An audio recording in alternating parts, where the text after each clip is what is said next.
Hello and welcome to Happy Horror Time. My name is Tim Murdoch. And my name is Matt Emmert. Now, today's special guest just released her first book a few weeks ago, and it's already a New York Times bestseller. It's called Your Favorite Scary Movie, How the Scream Films Rewrote the Rules of Horror. And as Kevin Williamson put it, it's the definitive story of Scream and a true Bible of its history and legacy. And having just read it for myself, let me just tell you that is 100% correct. From brand new and revealing interviews with most of the franchise's key players to thoughtful reflections and insights about each of the 6 films to date, I'm telling you, even the most hardcore Scream fans will learn things about the franchise that they never knew before. Please welcome to the show the author of Your Favorite Scary Movie, Ashley Cullins. Thanks so much for having me. Oh my God, thank you for coming on the show and congratulations on the book. We both really enjoyed it. I did the written book, Tim did the audio book. Yes. So we got basically both full experiences. Read by Ghostface. I love it. Yeah, I still cannot. It's too cool. It is so amazing. And so, you know, we read that you're an award-winning entertainment journalist. And since we love hearing about people's backgrounds, where did you grow up and how did you get your start in journalism? Oh, gosh. I grew up in a small town in Illinois, about an hour south of Chicago. Haddonfield, Illinois, right? Not quite. Bradley, Bourbonnais is the greater area. You may have stopped for gas there between Chicago and Champaign, is how most people, when I run into people in the wild, they're either like, oh, it's where the Bears used to have their training camp, or oh, I've stopped for gas there. It's lovely. No, it was a really nice place to grow up. Very small town. I went to undergrad for television and video production, worked a few years in the nonprofit sector, went back and got my master's in journalism from Northwestern, and then started my career in TV news in Reno, Nevada. It was fun. It's where I met my now husband. I was a multimedia journalist, so I shot and edited all my own video, got to stand on the side of a mountain and promise it was going to snow during the drought, all sorts of fun things. And then we moved to LA because my husband wanted to work in the industry, and interesting enough. And a friend of mine from grad school was at a legal trade called the Daily Journal. So I started covering entertainment there and was pretty quickly poached by the Hollywood Reporter because there are not that many people that write about the intersection of law and entertainment. And I was at THR for a week shy of 8 years. Wow. Okay. That's awesome. And we read that Scream was your very first favorite movie. What about Scream made such an impact on you? One, I think, is the age when I saw it. There's something about the things that you love when you're like a preteen teenager that is just different than other points in your life. And it was so scary, but also so funny. And the characters were so cool. You wanted to be like them until you realize like they all either die or are murderers, except for Sidney Prescott, who is very cool. And it was just kind of relatable because they were goofy and they reacted the way that you would expect people to react in that situation. And they had seen scary movies. I had not seen much horror up to that point. And it was an interesting gateway drug for sure. But there's just something about it. I mean, you're so spot on because obviously we've been doing this podcast for almost 5 years now. And constantly we talk about the movies that we saw at that kind of formative age, and those are the ones that have had the biggest impact on us, because even sometimes when we watch them back today and we're like, why did we love them so much? Yeah, I'm not Scream, but like other movies that really stuck with us, but because you see it at that age, it just sticks with you.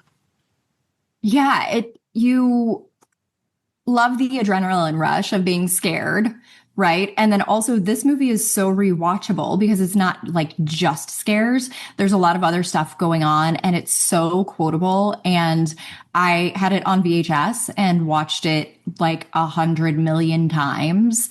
And, you know, cause you do that too. When you're a kid and you're excited about something, it's like all you want to do.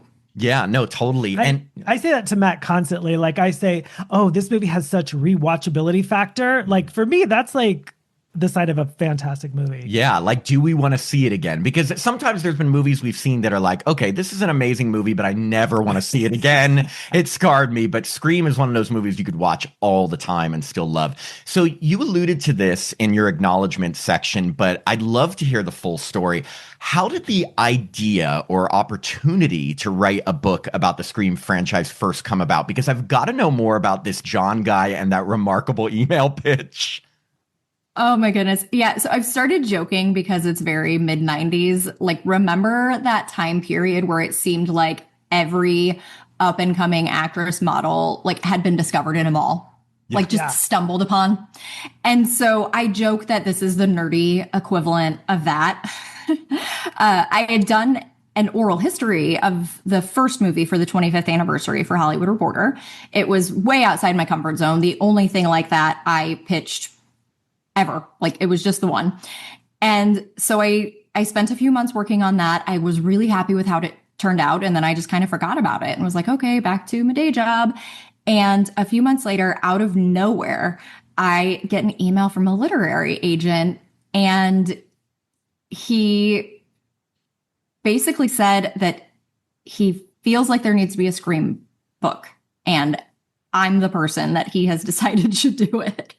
Wow. And it was a really good email. And so we ended up scheduling a Zoom, and I was extremely pregnant with my younger son at the time. And he convinced me to give it a shot. And so I wrote the proposal, which is a weird experience. Book proposals are weird when you've never done it before. And thank God he had like been through it many times, and he had been an editor prior to becoming an agent. And so he was very helpful with the whole process. But I wrote the proposal while I was on maternity leave, and finished it the Friday before I went back to work on Monday. Wow. That is incredible. Like, first off, John, if you're out there, thank you for asking Ashley to write this book. Because of that, we got this fantastic book on the franchise. You know, you mentioned also in that section that as far back as you remember, you've always felt like an author who hadn't yet written a book. So before this opportunity presented itself, were there any other types of like pop culture retrospectives you had considered writing, or what kind of book had you thought would be your first book? I hadn't really even gotten that far, right? Like, I just knew it was something that I wanted to do someday. Like, I had this weird, like, sixth sense that, like, at some point in my life, I will be an author. I just didn't know what that looked like or how to start. And, you know, it's scary to do something that you've never done before. And I honestly don't know, were it not for John cold emailing me, how long it would have taken me to take that step on my own. So I'm like endlessly grateful and feel like the luckiest person on the entire planet.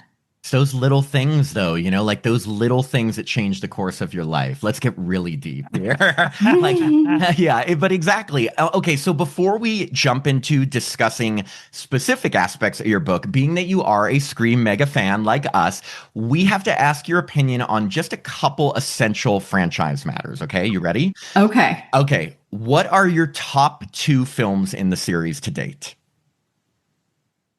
Scream, the original. Yes. And then I go back and forth between 2 and 6. For a while, I said 6 with 2 almost right behind it, but I think that there was a bit of recency bias because I love 6. I think it's great. The fact that they took it to New York and really pulled the rug out from under you in terms of like how you were supposed to get to safety and made literally nowhere safe, and the tension and the set pieces. Like, there's so much I love about that movie. But then sitting with it over time, there's so much about Scream 2 that is just excellent. And I still think about it literally every time I use the restroom in a movie theater. I do too. Every single time. And that's the thing. I always think if I hear anything in a stall that sounded really dirty, that like, I'm like, am I overhearing a murderer? And I would never put my ear up to a bathroom stall. Like, never. who's doing that? Like, No. that they deserve to die. And speaking of murders, who's your favorite ghost face? I love Billy and Stu. Mm-hmm. I think that their reveal, that whole scene is just so unhinged in the best way. Mrs. Loomis is also great though. Like, and as a mom, I kind of get it. Like, it's her fault, right? At least in some way, that Billy ended up the way that he is, that caused all this. But like, she's out to avenge her son, which is a very relatable motive. Mm-hmm. And they're all so different. That's good. Jill I'm is not great too. Oh yeah, I'm not going to make you pick between them because you literally picked the best ghost faces of all. But okay, if you could bring back one character that was killed off throughout the series, who would it be? Oh God, everybody's going to be so mad at me because they all want to be like re-alived. Jennifer Jolie. Oh, great choice. Parker Posey, yes. National treasure, Parker Posey. That character was so much fun. And I would like to see her in the context of a screamier Scream movie. I like that. And what is your favorite overall kill or death scene?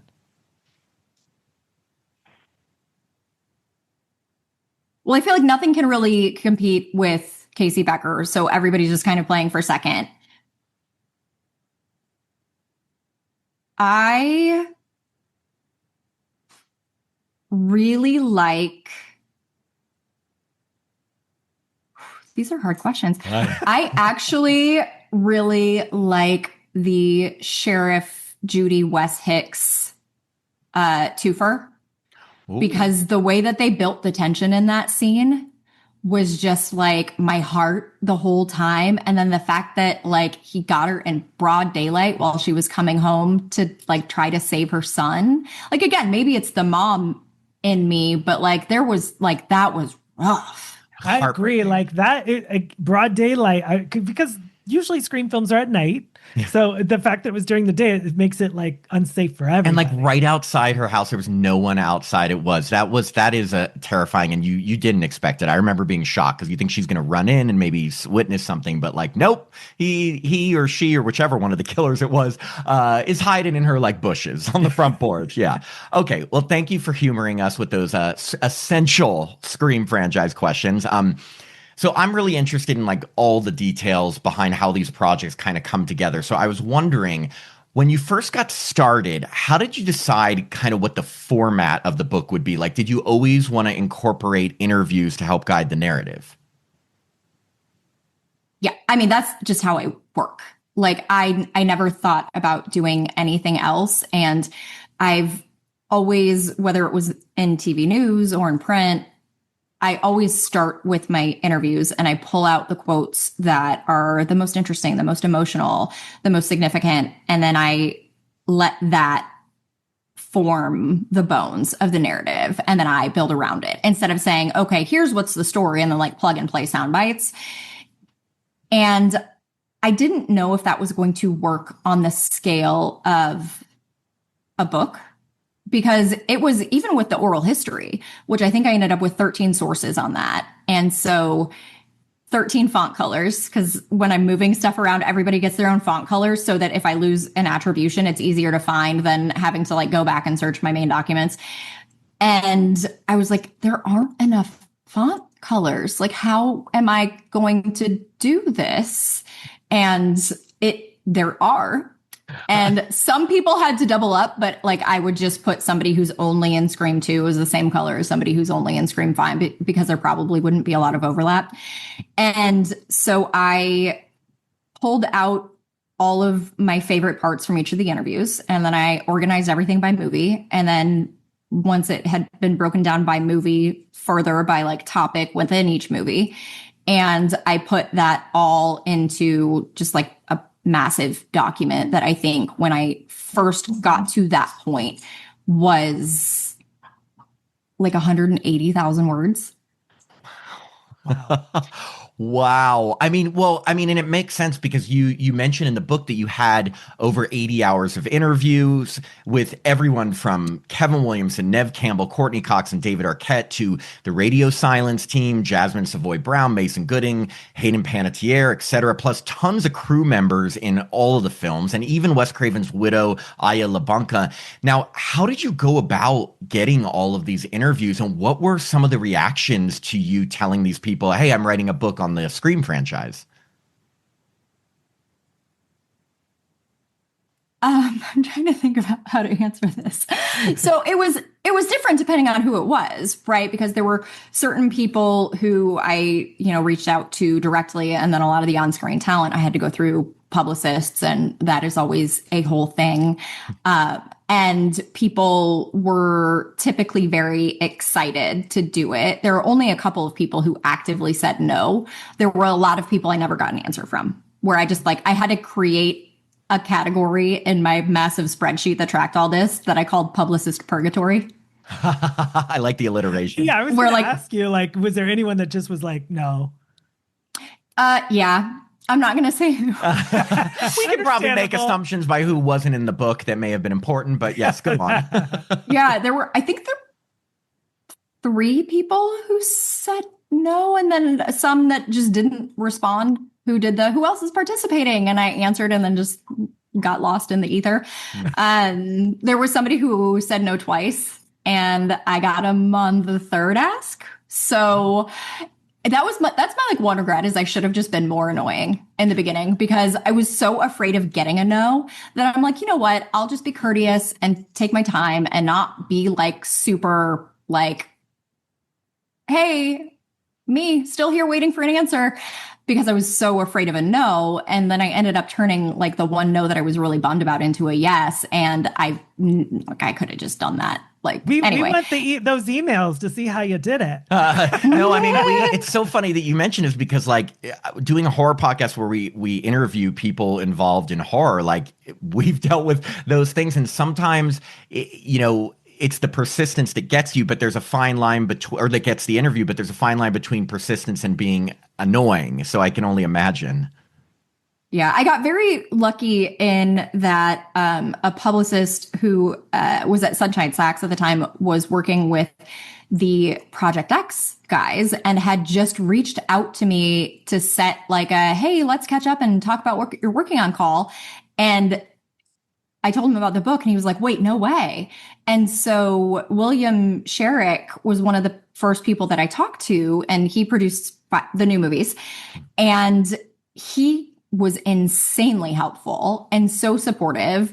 And that was a big, major win for me in hindsight, in that he could not have been more generous with his time and his knowledge and his passion for the franchise. And also just knowing that he had said yes was a vote of confidence for the people who knew him, because, it's like a family. So that was big. And then Kevin thankfully said yes pretty early on, because he was the one person that I felt like I couldn't do this without. But it does happen where somebody sets out to write a book about a movie or a TV series or a franchise, and the key person doesn't do it. And then you're just kind of okay, well, I guess I have to keep doing this. But I feel like I got really, really lucky, and it's almost all original quotes. I pulled a couple of things from Wes. Obviously, that was not an option talking to him. And there were 1 or 2 other very minor things, but for the most part, I'm I'm going to give space to the people who gave me their time. And that was how I approached it, instead of, just going out and plucking things that were in the world already. And that's incredible to be able to get new interviews and new quotes from people who've been in a franchise that's almost been around for 30 years. I was especially delighted to see that you spoke to John Carpenter, and that he even gave you some advice on what to put in the book, because Just like Kevin Williamson, Halloween is the film that shaped my love of all things horror. I was actually 11 when I saw it. So I'm a little older than you. So I saw Scream as like a teenager, but Halloween was the one that kind of shaped all horror for me. So other than John obviously being a master of horror, what inspired you to want to interview him in particular for a book about the Scream franchise? So I had always wanted to incorporate people outside the franchise to legitimize, for lack of a better word, my thesis that Scream changed horror, because I feel like it did. I know people who worked on the movies feel like it did, but I want somebody else who understands the genre, who doesn't have anything to gain or lose by being honest about this, to tell me what they think about it. And so during the SAG-AFTRA strike, I couldn't really talk to actors. And that was like 75% of my list. And so I'm like, all right, I'm going to really lean into the sort of academic side of it. And so I made up my list of horror experts and film professors, and Scream and Halloween get compared a lot. And Wes Craven and John Carpenter were contemporaries. And so I was like, you know what? I don't know what he is going to say, but why not? And he said yes so fast. It's so nice to hear. I was home alone, and my agent didn't answer the phone. My editor didn't answer the phone. My husband didn't answer the phone. And I'm like, I need to tell someone. Because I was so excited that he said yes. And he was great. He was so fun to talk to. Oh, that's like my dream interview. But Matt's the biggest Halloween fan I've ever met. Yeah, yes. That's incredible. And yes, especially like, as we were reading the book, I'm in like, I think it's like the first chapter, and I see like John Carpenter. Well, I was just like, oh, okay. Because, it totally makes sense. Like because you don't have the option of speaking with Wes Craven, like who is another master of horror that was right around that same period of time? It's John Carpenter. So of course he can, and he had a lot of great stuff to say. Something you mentioned in the book was that Roger L. Jackson, the voice of Ghostface, was found at a casting call in San Francisco and knew he had to be kind of sort of flirty or sexy in his style. I was wondering, did Roger mention anything else about how he kind of came up with the actual voice that he created for Ghostface? He didn't get into like the mechanics of it, if that's what you mean, but he, it was on the page like that. He just saw the character so clearly based on the sides that he was given to audition. And I think I put it in the book. I know he's told the story before that there were, people in the room talking about it being like a Freddy Krueger type. And he's like, no. This has got to be like flirty and kind of sexy. And you can't have any idea that it's threatening until it is. And so his ability to sort of like play that nuance is just incredible. The way he spoke for like Heather Matarazzo or Parker Posey or Jamie Kennedy, he changed his voice a little bit. It was really fun. I love also that, like, when I first heard the voice in Scream 1, I knew it was a human voice, but it doesn't sound like someone, it sounds like maybe you did something like Exorcist-y with the voice, because it's so low and dominating and scary. And just for him to be able to get into that, like, level of intensity is just incredible. And it's like, he really is you think the mask when you think of Scream, but I can't not think the voice. And that's we're Roger. not finished yet. We're not finished yet. Yeah, exactly. And speaking of the mask, yeah. Oh, I was just going to say, I think that the mask is scary because of the voice, because you hear him first before you see that image. True. And what happened when you tried to interview the president of Fun World about the mask? I got a very unintentionally funny response with like a list of all of these questions about the book. Like, why are you doing this now? And who else is participating? And I forget what they all are. I have it saved in my email. And so I responded and answered all the questions and followed up a couple times and just never heard back. I'm like, all right, well. So you took the time to answer all those questions, I can only imagine. And then, of course, you did, because you're like, yeah, wow, that's just so weird, because like that's their claim to fame mask, right? Well, I realized after the fact that that Fangoria article about the history of the mask that kind of like cast some doubt on its origins had just come out around the time that I emailed him, if I'm remembering correctly. So I think that they were just a little bit on edge that this was like a Scream mask hit piece. And I'm like, oh. You're like, I'm doing an entire book on the entire franchise. Like, we're not just trying to expose Fun World. Wow. Okay, so after reading so many people's accounts in this book who worked with Bob Weinstein during the first 4 films, he just sounds like he was pretty difficult, to put it lightly. Now, my question for you is, did you ever consider trying to interview Bob for this book, or was that something you just didn't want to touch? No, I didn't really have any interest. I felt like there were so many people who worked on these who are good people and made life easier for the people around them, that why? Yeah. Like that. I was just kind of like, why? Yeah. It was just crazy to see and to read about all of the different things that happened, because we've talked with other people who made movies under Dimension, and it's all the same. Like, you know, that Bob was a difficult person. I'm choosing my words lightly. You know what I mean? Like, everyone who worked with that. Yeah. But okay. So what was so amazing to discover in your book was just kind of how special the experience was of working on a Scream film for almost every single person involved. With the exception of one person, Mark Irwin, the original director of photography on Scream, who was fired for shots being out of focus. Now, I know there were kind of different perspectives on whether that was actually true or whether he was a scapegoat to get more time and money from Dimension. So after talking with all of these people who were involved, what do you think really happened? Like, what does your gut tell you about how that actually went down? I mean, I think it was probably a case where there was some stuff that was out of focus just by nature of shooting film and how challenging that is, especially in a dark atmosphere.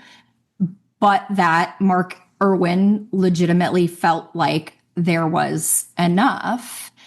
Meanwhile, Patrick Lussier and Wes Craven felt like they didn't have necessarily everything that they wanted, right, for the edit. So I think I can see both sides of it. And obviously, I was not there.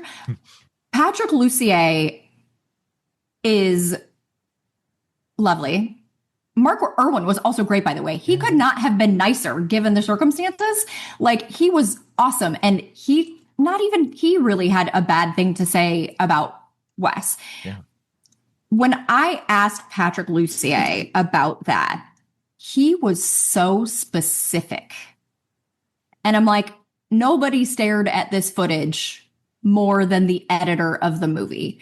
So if I'm going to give slightly more weight to any one person's version of events, it's probably going to be Patrick's, just because he was the one looking at it and cutting it. And granted, yes, he was close with Wes and probably would have supported Wes through, I mean, he literally said he would have joined the circus and shoveled elephant poop if it meant working with Wes. What? So, you know, there is some like love and respect coloring, you know, his recall of these situations. But yeah.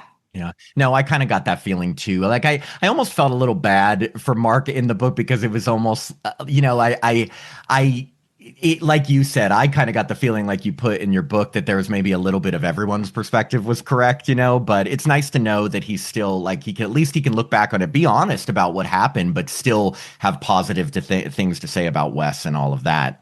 Yeah, I do. Like, it was, sorry, I was just going to say, I do.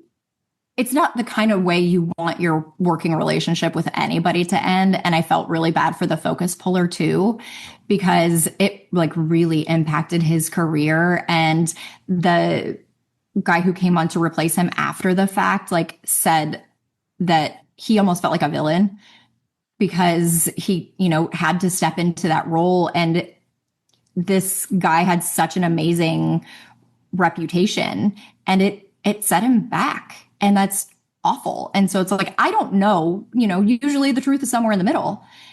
And, regardless of exactly why it went down, there was career fallout for these people. And that's unfortunate. Yeah. Wow. What I was going to say was another thing I loved about your book was just how authentic you are when you're mentioning things that you kind of learned during the process and were experiencing while writing it. One example in particular that we absolutely loved is when you talked about how you actually tested the Tom Cruise in all the right moves. If you pause it just right, you could see his penis line, and with your mother-in-law, nonetheless. Now, how important was it for you to put your own personality and anecdotes into this book rather than just telling the story, using other people's words and talking about the franchise? It was hard for me, actually, because of the way that I tell stories, like, I'm not the story. I don't feel like I'm important. And I wrote the first, I think it was 11 or 12 chapters, and sent that to my editor. And one of her big picture notes was, there needs to be more of you in this. And she flagged a couple of the parts that she really liked. And she was like, this is awesome. We need more of this. And so I went back and, did that on the first half. And then as I was working on the second half, I had that note in my head. So I put more of it in. And it's easy when it's something funny. There was a rumor that Tom Cruise had that edited out. And of course, I'm going to go to eBay and buy a DVD. And it just so happened my mother-in-law was visiting for Christmas. And I was like, hey, I got to fire this up. FYI. I got to work. It's work. Yeah. She's never seen Scream, but she proofread the book for me to help, just extra eyes. And so she was massively, massively helpful. Thank you, Kathy. And so stuff like that was silly, and the ghost face fetish thing, and the part where I was scared of Roger's voice on the Zoom, where it was funny. I feel a little bit more willing to share myself when it's humor, because it's safer. Right. I was going to say, I get that. A comedy podcast. I think we could agree. Yeah. Speaking of Tatum, what happened in the more gruesome death scene they originally shot for her?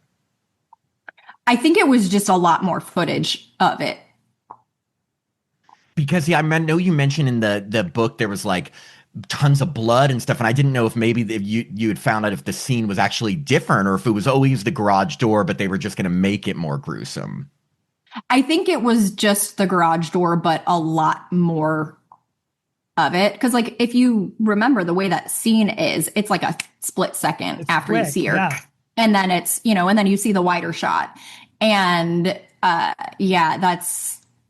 was also a much, much more gruesome shot of Steve, the boyfriend, in the opening, where they had steam coming off of the guts. And it was just, they had such a hard time with the MPAA that none of that stuff made the cut. It was so interesting listening to your book about, I haven't heard NC-17 in 30 years. So that was so, I remember Showgirls, and I guess Scream was just the next year, but it was, going to get an NC-17 rating. I was like, oh my gosh. And you think of right. Showgirls. Showgirls, actually Showgirls did get an NC-17 rating. Yeah. Well-deserved. Showgirls. Yeah. So moving on to Scream 2. Now, I was really pleased to read that several of the people you spoke with consider the sequel to be better with the original, because I was holding back when you were answering about your top two movies. It's actually my favorite film in the franchise. And I know it's that can be controversial to say, because the original obviously is amazing. And it's my second. But over the years, just every aspect of Scream 2, from the chase scenes to the characters to the killers to everything, just kind of rose above it for me. So it was kind of nice to see. I felt vindicated that other people felt that way. Overall, why do you think a lot of people kind of feel this way about the sequel? It might be better. For me personally, it wouldn't exist without Scream, and Scream was groundbreaking. So to me, I may never say never, but I don't think anything is ever going to outdo the original. And Richard Potter, who was an executive at Dimension at the time, made the point that nothing becomes a franchise unless the sequel is better than the original. because it has to be better than it to be seen as equal because of that bias that I just admitted to. And so you don't get a third movie if you don't have a sequel that's better than the first one. And so it might be. You think it is like a lot. I think a lot of people do. Yeah, and again, it's like it almost feels like when it finally, I felt like I was like coming out to like saying, it reminded me of when I did come out, like finally admitting that Scream 2 was my favorite, because it almost feels like you're blasting the original, which, like you said, is groundbreaking, but like, oh my God, I just love Scream 2 so much. But I mean, I feel like I'm running for office when I say this, but I love them all. I should never say that. I'm not running for anything. You know, you got to interview the incredible Laurie Metcalf, who played my all-time favorite Ghostface, Mrs. Loomis. And I just have to ask, what was she like? And did she seem like she's really embraced her legacy in this series? She was very thoughtful about the way that she answered, which I appreciated, because, you know, when you are talking about a role for that many years, I could see, you know, when you're not like the Sidney Prescott, even when you are the Sidney Prescott, I'm sure like these people probably get a little bit tired of talking about Scream. And I appreciated that she gave real answers, which was amazing. And she talked about, you know, the two characters, because she sort of played two characters, and it was one with an alias, and how she didn't really treat them as separate, but that she had different motivations for each of them, which I thought was really interesting. So she didn't necessarily treat them as different people, but she treated them as the same person with different motivation. But wait, Debbie Salt doesn't exist. Sorry, I have to quote that all the time. Oh my goodness, Matt quotes Scream 2. I quote Scream 2 constantly. It's very annoying. Okay, so after this incredible experience that everyone had making Scream, and then even Scream 2, then comes Scream 3, which didn't sound like it was as enjoyable for everyone involved. Now, do you think it was just kind of like the constant rewrites and writer changes that caused this, or the change in tone? Because in the movie itself, it does feel like everyone's having fun, but I got the sense it just didn't seem as fun to make the third movie. Well, I don't think, I mean, to call it an uphill battle after the studio makes a decision like not waiting for Kevin Williamson to write it is like a massive understatement. To get past something like that and actually get it to a point where it's enjoyable to make, like nobody wanted to make the movie. Nobody wanted to do it. And Stuart Besser told me that, one of the executives, like nobody wanted to do this.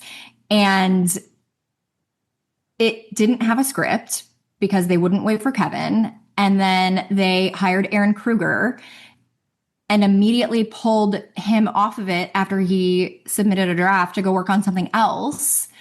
And so then they had to bring in somebody else to do rewrites. And I don't think there was a final script on that movie, like until they were about to lock. So just the chaos, but not only the chaos, it's like chaos in the shadow of the studio treating somebody you respect and like so badly. Like I don't think there was any way it could have been a positive experience after that. Yeah. And it's a shame because it's like, it's funny because the tone of Scream 3 is kind of, I mean, even though it has a very dark Maureen Prescott backstory, it's kind of like the lighter, funnier one. So to know all this stuff was going on, it's just a shame. It's a through line throughout your entire book. Like everyone says it's a sense of family and a sense of fun. And it sounds like you said, like this one just was chaos just because of certain people meddling or getting involved that maybe shouldn't have gotten involved. Yeah. And we know who those people are. Yeah. Wes ran a lot of interference.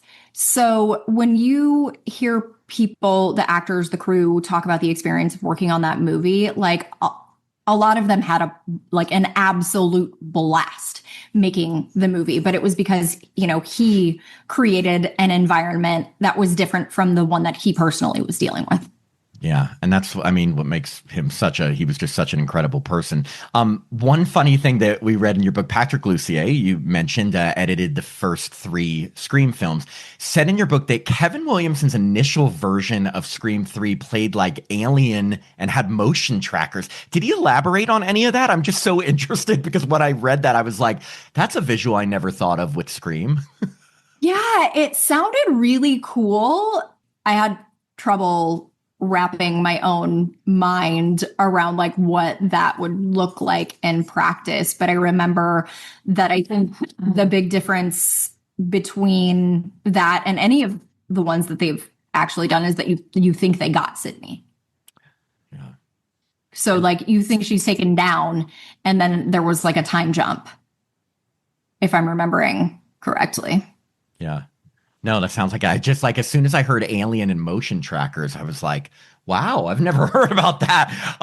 So 11 years later came Scream 4, and the way Bob Weinstein treated Kevin Williamson just sounded awful. I mean, now, as I understood it, even though Kevin had signed on to be, I think, the sole writer of Scream 4, Bob hired multiple writers without even telling him. Now, is that correct, or was there any more to that story? Yeah.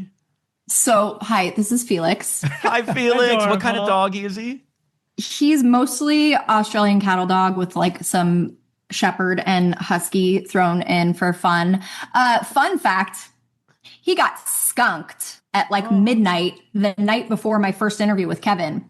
So I'm like going to Walgreens to get Dawn dish soap and peroxide and whatever else the vet said. And I'm like exhausted dealing with a skunked animal the night before like a gigantic interview for the book. Thankfully, Kevin is a dog person and he laughed. Yeah, I was just going to say he loves dogs, so he would understand that. Yeah.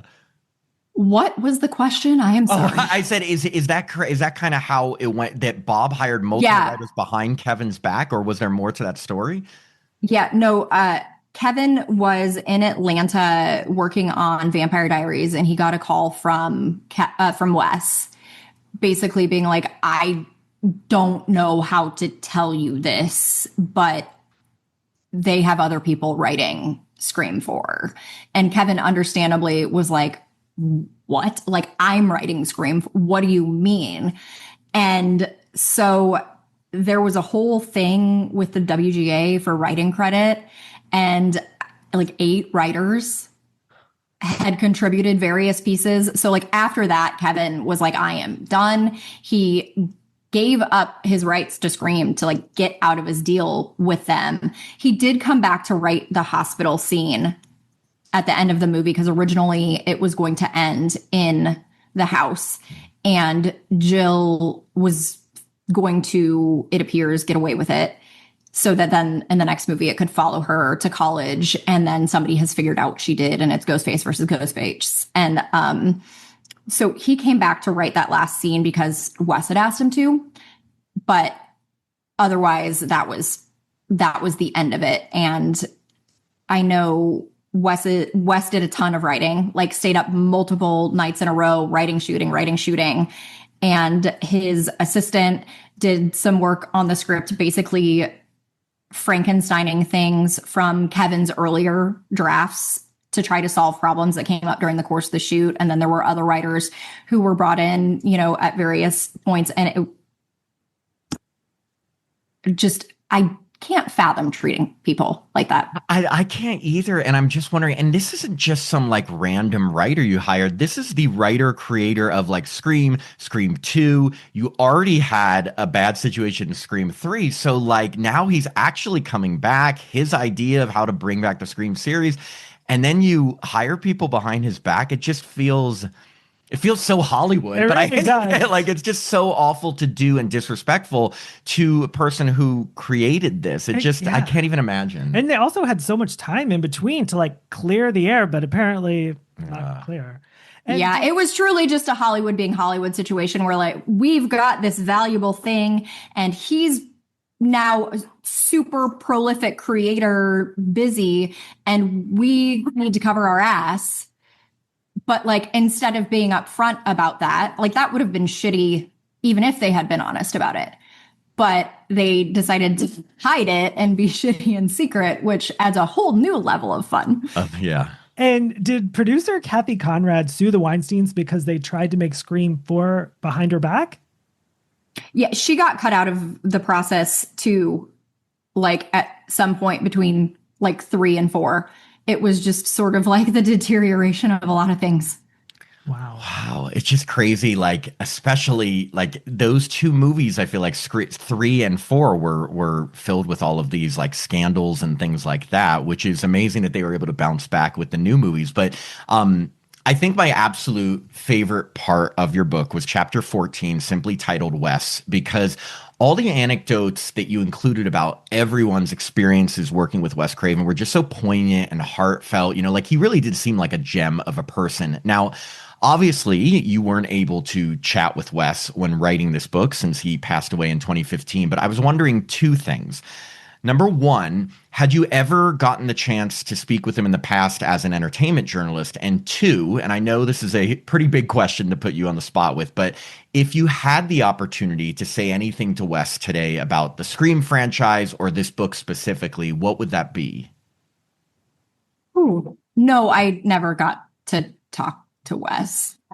When it comes to storytellers I admire, like Wes and Kurt Vonnegut are the two that I'm like legitimately sad I didn't know them during their lifetimes, because I'm just like blown away by their minds and their work.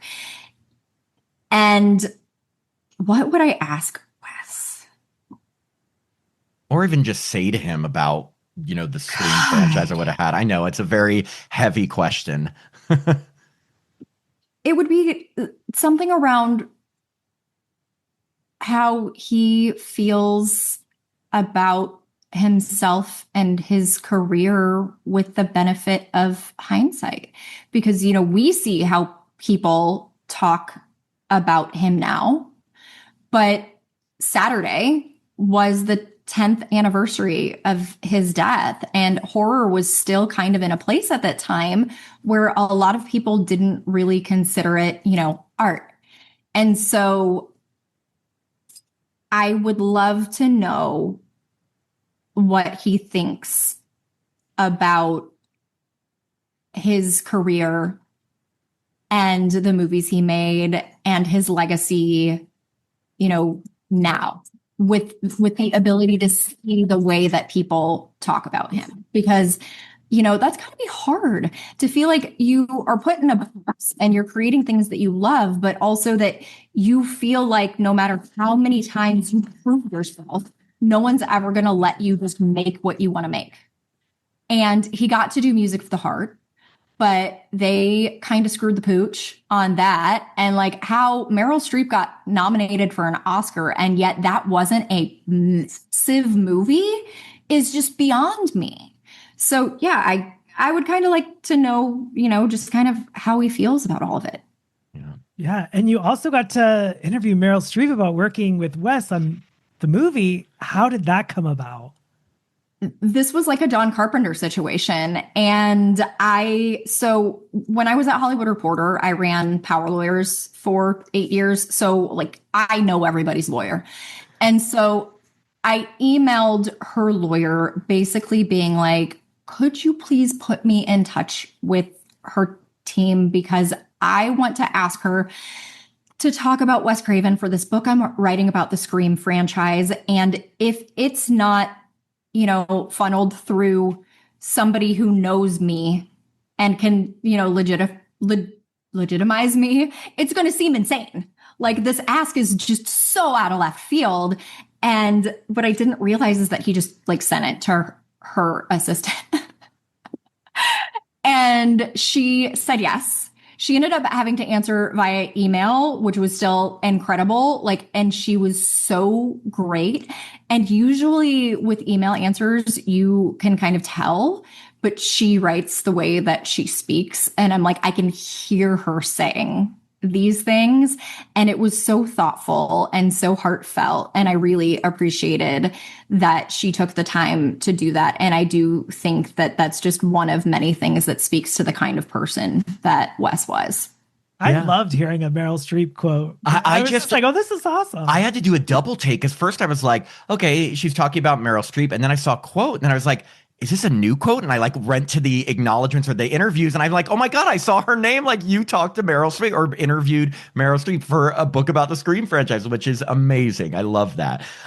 So jumping forward another decade. Now, what I found to be kind of comforting when reading about the lead up to Scream 5 and the decision to do another movie without Wes was that directors Matt Bettinelli-Olpin and Tyler Gillette, also known as Radio Silence, and even writers James Vanderbilt and Guy Busick all loved the Scream franchise. Like, these weren't guys that were just looking to cash in on the series. They were super fans. And so I wanted to know, did you get the feeling that Radio Silence kind of created the same sort of extremely positive and uplifting atmosphere for their casting crew that Wes always created on his sets?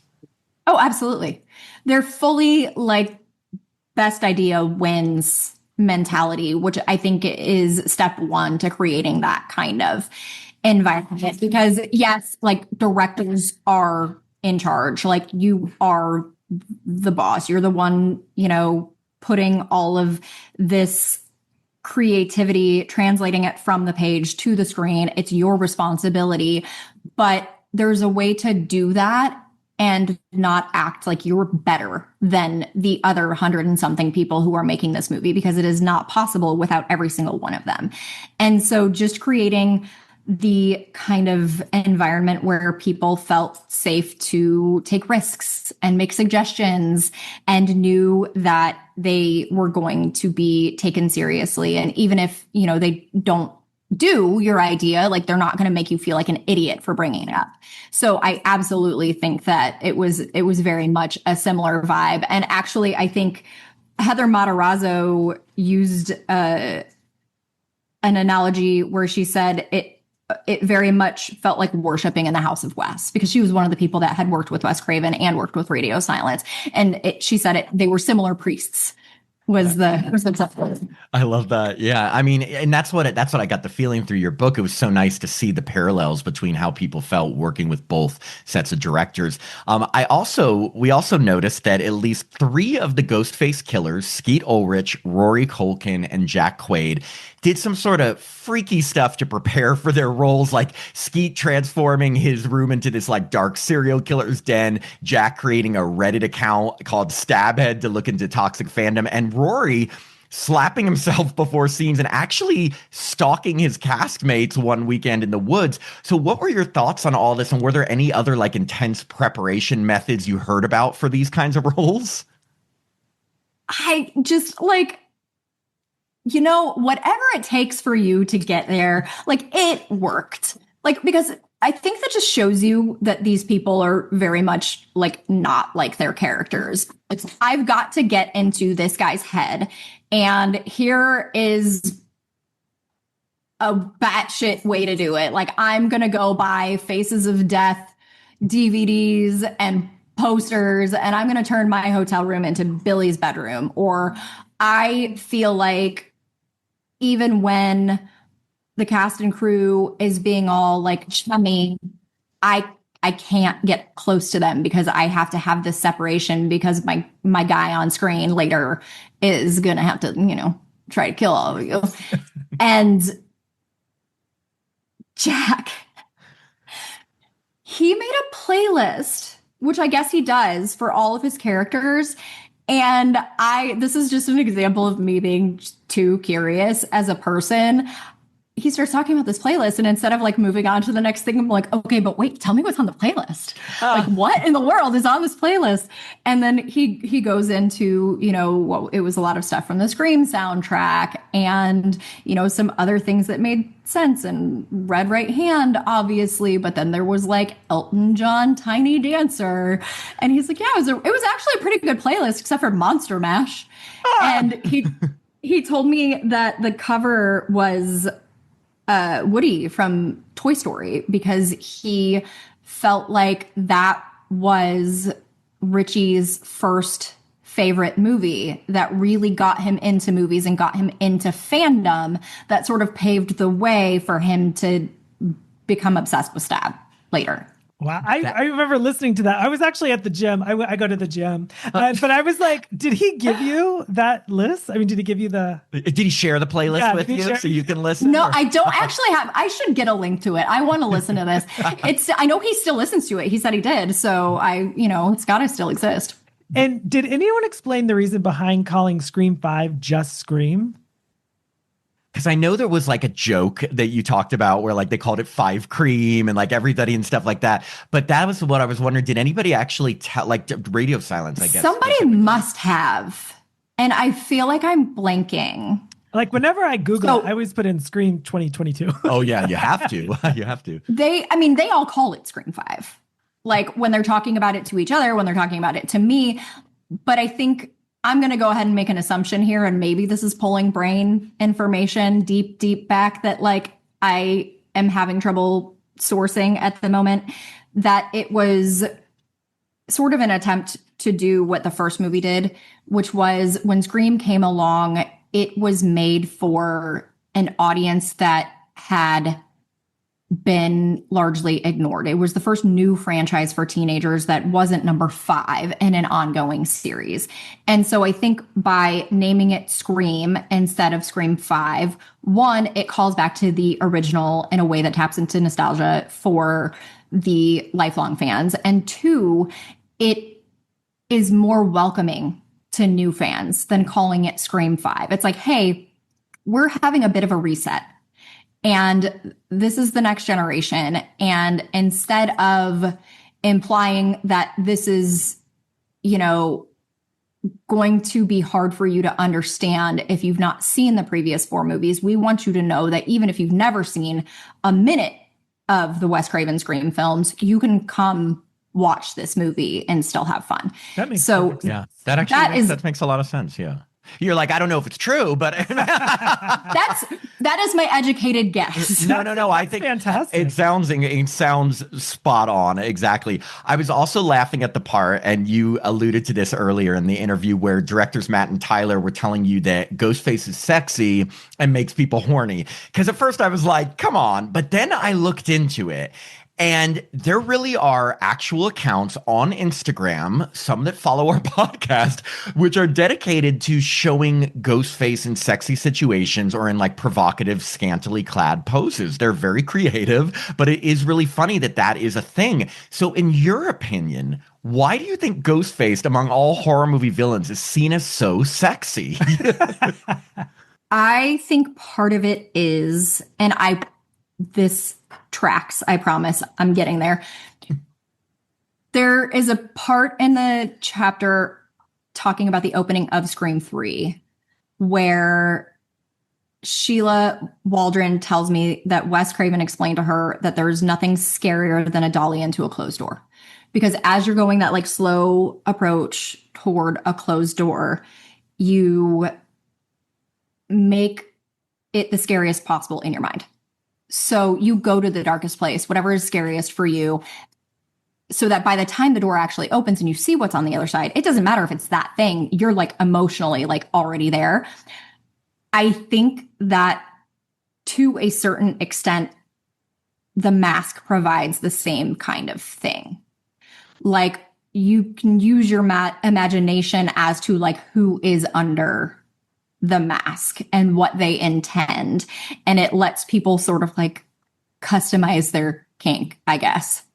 Yeah, I can see that because it's almost like you're fantasizing, purposely using that word, about who's under the mask. So fantasies can exist in many different aspects of life. So yeah, that makes a lot of sense. It's just so funny because it's literally more than any other villain I've seen. We've definitely seen sexy. Ghostface always starts off phone calls like, "Hey," I mean, hey, like that. But I can't. I'm no Ghostface. So there have been a couple interviews that have come out lately where David Arquette has been a little more candid about not being, I guess, so happy about the decision to kill Dewey off in Scream 5. I was just wondering, did you get that feeling when chatting with him about that aspect? Yeah. He was the only person I actually got to interview in person. We had breakfast. And I could tell he's sad.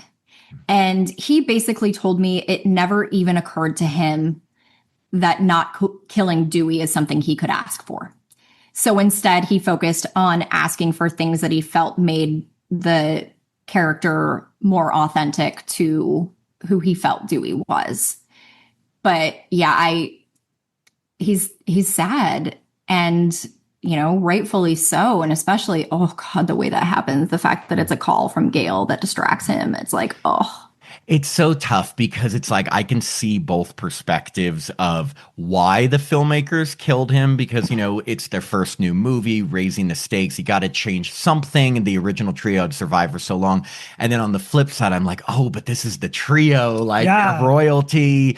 And so it's like I can see both, but I feel for David Arquette. Oh, me too. It's like, because throughout the entire book, there was like, oh, it's like camp and everyone gets along so well. It's just like, and it's like telling someone, hey, you can't come to camp anymore. You're out of camp. You're thrown out of camp. Oh, I know. Except for he could absolutely show up on set and just chill on any of these movies and would be welcome. But yeah, I've spent a lot of time thinking about that. And I truly don't know how else you get Sydney back to Woodsboro. Yeah, true. I don't think there is any other person in the planet she would have come back for. Mm-hmm. What if they were having a carnival in her honor? I'm thinking of like the Sidney Prescott extravaganza. No. Okay, so Scream 6 marked the first film in the series without Neve Campbell, as she decided not to return because the studio wouldn't pay her what she felt she deserved. Now, my favorite quote about this situation came from Wes Craven's widow, Aya LaBanca, who said, "What the fuck? She is so integral. Honestly, Wes would have never let this happen." And I was just wondering, do you think if Wes had been around for part 6 that he could have gotten them to pay her what she deserved? Or do you think the directors were kind of powerless in this respect? This is kind of an impossible question because I don't know if Wes had still been around and he theoretically had done Scream 5. I don't know that he would have taken it to the younger generation again because they tried that with Scream 4. Yeah. So I think we would have gotten a very different story with Scream 5 to begin with, and therefore it would have been a different story in Scream 6. And so presumably Sydney, it's impossible to know, but there's also something to be said of, being a person who is decades into their career, having, a budget battle like that and being in the position of radio silence where you're off to like a really solid start, but comparatively you're much earlier in your career. And it's like, what do you do?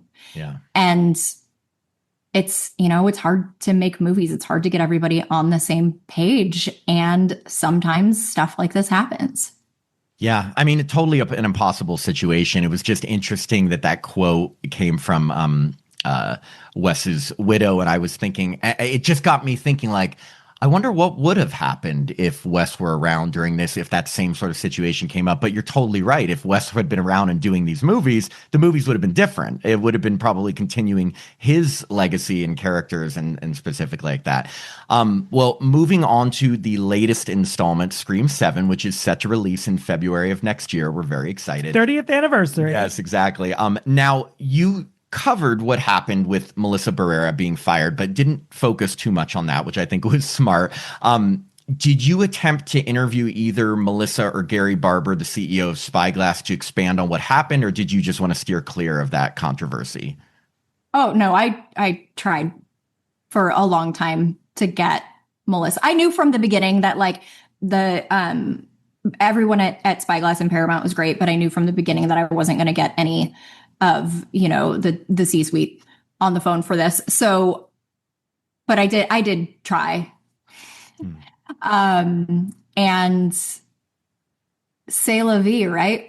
Yeah. Yeah. I mean, the thing is that it's gotten to be such a contentious issue that I almost feel like the best thing to do is like how you handled it, kind of cover what happened and some of the opinions of other people, but not focus too much on it, especially because there's so much good and positivity around this series. And obviously every movie and franchise has its controversies and lower points. But like, reading this book, it was so much positivity that I think that was, I think that was a good decision. Well, and here's the thing, like there was so much more that I wanted to talk to Melissa about other than that. Yes, it would have been nice to have an original perspective there instead of, having to pull from what she had posted on Instagram about the situation and just sort of like talk to the people around her about it. But like several people talked about her chemistry read with Jenna Ortega and how they like immediately clicked as sisters. And it's like, I want to hear about that.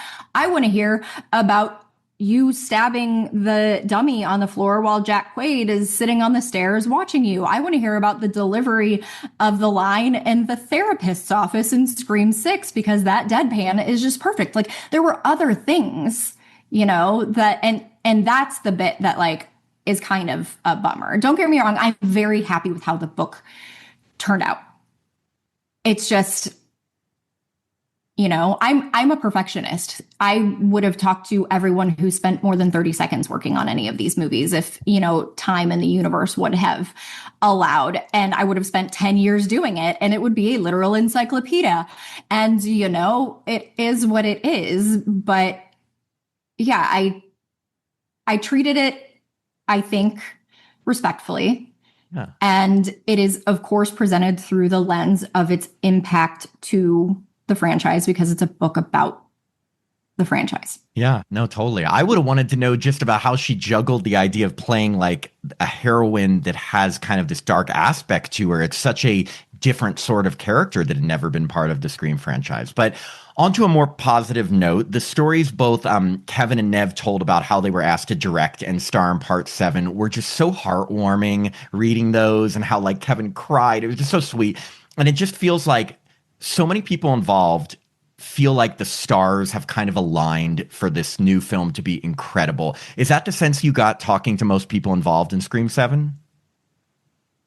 Yeah, it's bittersweet, right? Because nobody liked what happened. Yeah. And like it was tumultuous for a while between, radio silence being, exited over scheduling and then Chris Landon coming on and leaving and what his family was dealing with during that whole time and having to basically start a new movie from scratch. Like William Sherrick basically said, movies fall apart all the time. Like no movie gets made because it should get made.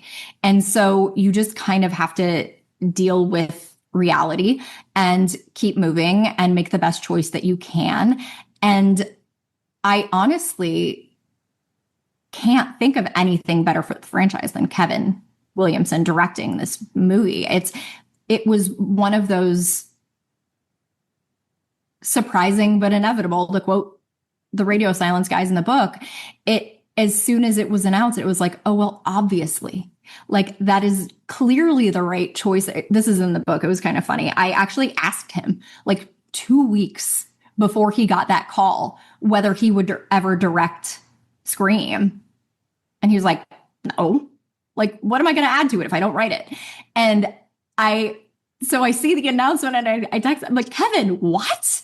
And so when I finally got the chance to talk to him about it, I was like, what changed? And he was like, I was asked. So I honestly think it's kind of like me, like when you asked me what I would have written, I felt like an author who had never written a book. I don't know what the answer is because I wasn't sure it was a real possibility. I think he truly just hadn't ever let himself think about it because he didn't think it was going to happen. And then when it did happen, he was like, well, of course I would love to do this.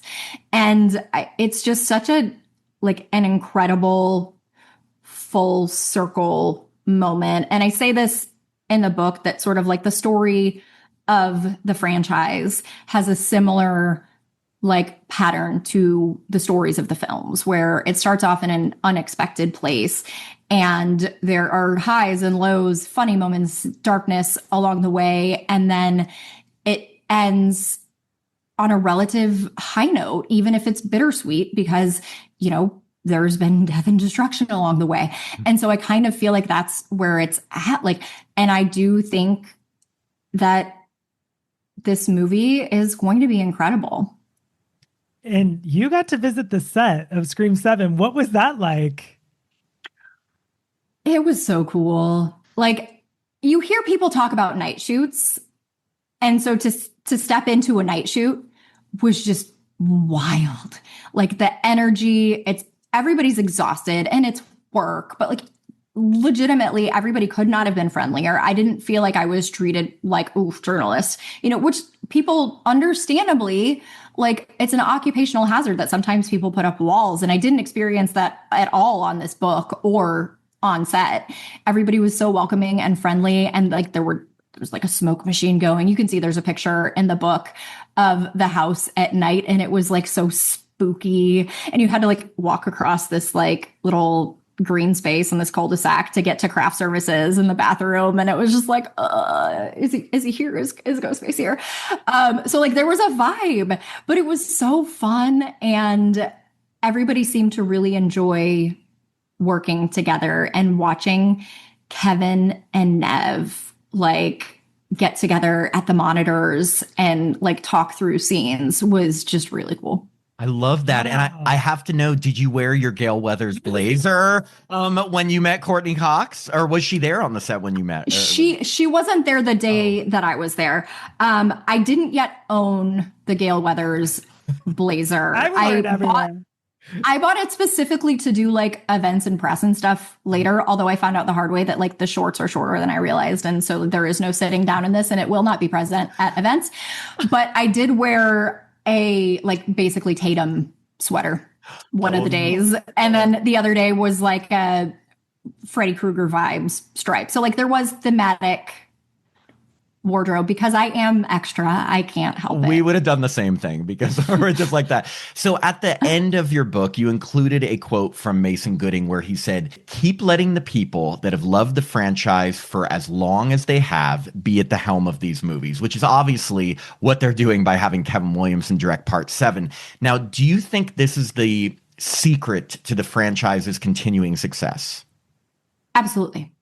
Absolutely. William Sherrick talked about this quite a bit too, that like you can't let anybody in the inner circle who isn't a fan, because Kevin created a concept that you can pick up and put down at any place in time, because it's a different person under the mask, or different people under the mask. They each have different motivations, different goals. And because they comment on the current moment and culture, they're moments in time, right? So you can do this story 1,000 times, 1,000 different ways without it getting stale, theoretically, because they're whodunits that are funny and have stabbing. Like, it's a brilliant like setup that has so much room to play and customize and subvert expectations. But if you find yourself in a place where somebody at the core isn't a lifelong fan, like isn't somebody who truly loves it in their bones, then you run the risk of somebody trying to put non-Scream story into a Scream story. And because there are rules of how to make a Scream movie, and you've got to kind of work in that and accept to a certain extent that you are playing in somebody else's sandbox. And it's okay to take risks, and it's okay to take big swings, and you should do that. But you should do that in a way where it is like unquestionable that you're making a Scream movie. Yeah, totally. Matt and I have spoken to a lot of actors and directors and stuff. And when someone's not passionate about it or doesn't really care, it's just like a paycheck, it shows. It shows, especially on long-running, enduring franchises that have huge fan bases. It really, really shows. So yeah, I totally agree with what you just said. Before we wrap up, I know it's only been a few weeks since the release of your book, but what has life been like for you since it was released? I'm so tired. Like, I've always been the kind of person that like I go really hard until a deadline. And this was a bit of a weird situation because like the book was done like a couple months ago, like it had to be printed and whatever, but it didn't feel done until it was out in the world. And I usually get sick at that point. Like immediately my body's like, okay, you rest now. And I've been busy talking to people about the book. I had an event at Barnes & Noble on Saturday. I have been trying to learn how to do cool shit on social media. I feel like I'm very fun in real life and I'm very bad at Instagram and I'm trying to work on it. And so there's just been so much. And then like stuff going on in life. Like we're in the process of moving out of state right now as well, as if that timing wasn't crazy enough. And then the New York Times bestseller thing happens, which is just like so surreal. I still don't know if that is actually sunk in. It's incredible. Yeah, congratulations is right. It's incredible, you know? And it's like, I've got a couple of deadlines to get through. I write a column for The Inkler. And I'm like, I've got a couple of deadlines I need to get through. And then I just need a nap. Yeah. You're like a 2-week nap. Like, yeah. I just don't even know. But it's been incredible. And the thing that I was nervous about was like the fans loved this franchise so much. I thanked them in the acknowledgments, and I mean it. Like this franchise would not be what it is now without the fan base. And anytime that you're talking about something that people love so dearly, there's a little bit of like oh God, like what are they gonna think? And you know, it's not like I'm some famous author. I was very afraid that people were going to be like, well, who is she? And why is she writing about this thing that I love? But like, that hasn't been the response at all. It does seem like people realize that like the call is coming from inside the house, so to speak. Like I am one of them. And so the love has gotten stronger. Like when they're in that period where it's just like people who read advanced copies of books regularly reading the book and they're giving you great like compliments. It's like, it's kind of hard to accept like a compliment, right? But you're like, okay, but these are like book people. And some of them are huge, massive Scream fans. And they seem to like it, but like, what is everybody else going to think? And I had somebody come up to me at this event on Saturday. She's a massive Scream fan. Her name is Natalie, and she's not much of a reader. It was her first book event ever, but she was like, this book makes me want to read more. And it was just like, this is wonderful. So like between people telling me they don't usually read books about movies and the people who do telling me that it made them rewatch everything, it's just like the response has been so much better than I ever could have imagined. That's awesome. I mean, as I was listening to it, it made me want to, like, each chapter, I was like, oh, I want to watch Scream 2, 3, 4, 5, 6. Like, it totally triggered, like, okay, what was she just talking about? I want to go see it. Yeah, you want to go and watch exactly what you're talking about. Totally. That makes perfect sense. And we're so happy for your success with this and with this book. And like we talked about at the beginning, for those who prefer audiobooks, you can have your scary movie read to you by none other than Roger L. Jackson, the voice of Ghostface. How did that come to be? Like, was it your idea to ask him to read the audiobook, or how did it happen? Yeah, it was one of those things where it was like, what if Roger did the audiobook? And so then we had our like little group like conversation with, it was me, my agent, and the editor, and they're like, ooh, I like that. And so I had to wait for a certain point in the process to like get approval because Plume, my imprint, is part of the Penguin Random House family. So like it's a whole thing. And so as soon as they gave me the green light, I had a call scheduled with Roger to talk about some Scream 7 stuff anyway. And so we finish it and I'm like, before you go there, there's like one more thing. And I was so nervous. Is there any universe in which you would narrate the audiobook? And he goes, this audiobook? I'm like, yeah. He's like, oh, I'd love to. And it was just like I cannot believe I didn't have a second choice. Like there was no other choice. Like it was just so clearly it should be Roger. And he did such an incredible job. I need to listen to the whole thing. I've listened to like my favorite parts and I like started with the parts where either he's talking about himself. It is a little weird when he quotes himself. I was like, yeah, it's Roger L. Jackson. Yeah. And then the fact that I didn't know that he was going to do the chapter titles in the voice. Yeah, and so hearing that was such a fun surprise, especially when like some of the chapter titles are so ridiculous. Like if you've ever wanted to know what it would sound like if Ghostface said ham sandwich, you don't have to wonder anymore because it's in there. It's just, it's incredible. And it doesn't take anything away when you watch, like I just listened to I don't know how many hours it was, but when it doesn't, like it's still scary. Like I can still watch the films like, oh, he just explained Scream to me.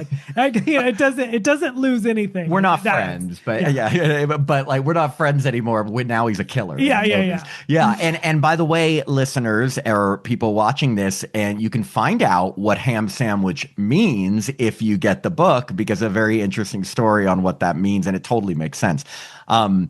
So last question. What's next? Like, what's next for you? Another book, perhaps? You want to tackle Friday the 13th? There's only 12 of them. I don't know. I need to figure it out. This was such a no-brainer for me when John emailed me. It's like, taking the step to do something I'd never done was scary. And knowing that there was a lot of pressure to live up to expectations, like I don't want to f this up, like was also scary. But like it was such an incredible experience. It was a lot of work, but it was great. And I would like to do it again. I have an idea. I want to get buy-in from the key people in advance, because I feel like I got very lucky on this one, and that doesn't always happen, and I don't want to run that risk again. So if I decide I want to do this other pop culture nonfiction thing, I'm going to sit down and talk to the people and be like, if I do this, will you participate before I take it out? Because without yeses from those few key people, like it's not worth the stress. Like I don't want to take those years off my life again playing that game. But I have, there's an idea for a podcast, and there's an idea for finally doing something with my Substack, and like I just got to figure out what is the right move.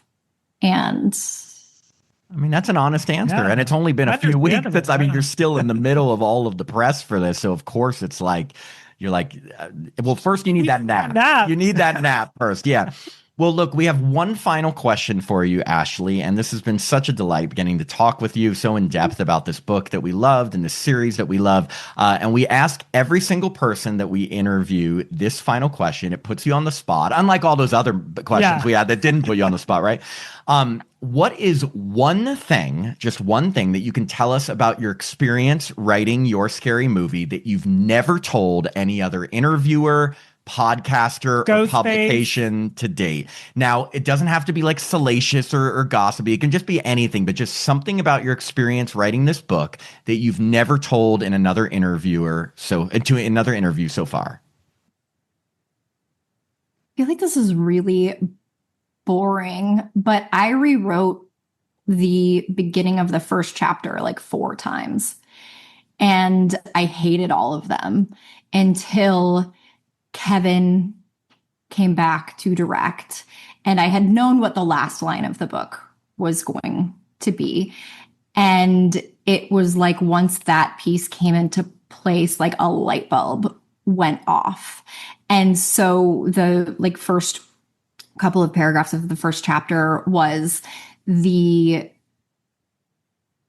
of the last things that I wrote, which I think is kind of interesting. Yeah. That's really interesting from the beginning, and I love the ending, and I won't tell anyone because they need to get the audio. No, that's a great. I mean, we get all sorts of answers to this question you wouldn't even imagine, but that's exactly the type of answer that we wanted to hear. Yeah, thank you. I mean, I haven't heard that before, especially writing the very beginning at the end. But at the same time, the beginning and the end are like the most important parts of a book, so of course you want to make sure it's like perfect. So it's Scream. You can't screw up the opening. Yeah, so very true, very true. Well, look, Ashley, again, thank you so much for your time, especially because you're right in the middle of being so busy. We really, we're so grateful that you took the time to come on our show, and we really wish you nothing but all the success in the world. We loved the book. Like, you can tell anybody listening, like, Ashley is a true fan, like all of us, and it's really writing from the perspective of a fan who loves this series. So it's handling it with care, and you can tell in the book. So thank you seriously for all of your time. And in terms of where people can get the book, is it just literally, I mean, I've seen it just anywhere, Amazon, Barnes & Noble, everything. Are there any specific things to plug of where people can order the book? Just wherever you get books. Like, it's probably at the place where you get your stuff. I haven't seen it in an airport yet. So if you're in an airport and it's not there, ask for it. Because I would love for it to be in there's just something cool about that. Like, being in bookstores, surreal. Being in libraries, like, weird, like, so geeky cool. Like, I want to see, that's like the thing I'm missing is I want to like stumble upon my book in an airport bookstore and just like geek out over it. But yeah, anywhere that you get books. Yeah, no. And it's funny because this would be the perfect book to get like before a long flight and be like, hey, I'm gonna handle this one on the flight. So on your way to London. Like on the way to London or Australia. Anyway, thank you again for your time. And we hope to stay in touch. And yeah, again, can't wait to see what you do next. Awesome. Great book. Thank you. Well, take care. We'll talk with you soon, okay? Okay, bye.